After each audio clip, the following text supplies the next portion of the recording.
warkii wacalka hagi waagi baryaba warsidaha kayg wixii soo kordhiyo siduu yahay waqtigu walaashay ma wariyaa dhinta sidee wax u jiraan warlinkii hela talawaan hele maqalwaanadu wayalada udiid wariyaa xaqdhoon ooydintii wariyaashu berigaan bax ka sii ahaysa wariyaashii war ma haysaane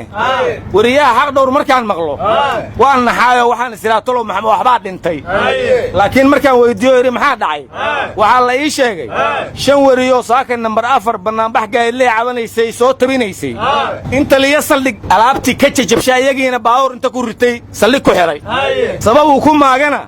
lama yaqaano meeshu banaanbax fagaara ahay horta wariyaashan maalin kasta leeyahay qaarna waa la xiray qaarna waa la dilay marka hore maxay qoryahooda uga tagaan haday ka tagaan maxay rag qoryaha sitoo dhax galaan maalin kasta horta wariyayaal ma yihiin waxa la xiray hal la xiro warka magaga badanaanba ku nacabahay warninkii hela talawaan hele horta wariyaasha la xiray ma xume lambar 4 degmada hodan ka tirsanay joogeen tali saldhiga degmada hodanna waa joogay gudoomiye degmaduna waa joogay dacwana uma aysan qabin taliyaha degmada holwadaag inuu wariyaal degmada hodan joog inuu xirxiro waxa ka galaa la yaaban yahay ana qabiil ama tahay horta wariyaasha la xiray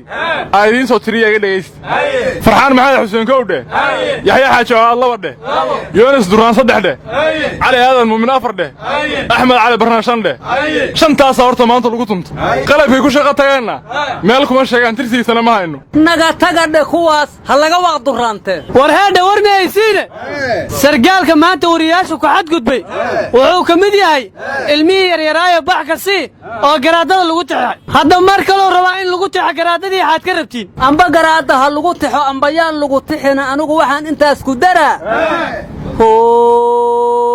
bulshadii waa la baaba'sho waxa beeleeyay backaasi bulshadii waa la baaba'sho waxa beeleeyay backaasi bacbac wariyaa shabaab dadka baabiye backaasi maxay haleeyeen aryaa iga tag anigu bini aadan ka waramayo baahala ka warami ma heeyne ilma ku fila darajo loogu xiray wala warbaa u yaal wariyaa waxa aad bunbuunaysaan wax weyn maaha wariyaasha tartiibna waa loo bukeey saacada yarna waa la xiray kadibna gudoomiyihii gobolka banaadir oo socdaa ugu tagay saldhiga isagaa soo qaaday xafiiskiisii geeyey la hadlay ku ballansaday inuu ka xaal marinayo arrintaa xageed u wadaan marka sheekadan haa runta way madan meelku koreeyo lislaaha male gudoomiyigi baa xaal mari saasa xaal joog ka gaban war gudoomiye Umar Finish baa ka sii taliye uma ahan nabadoon ay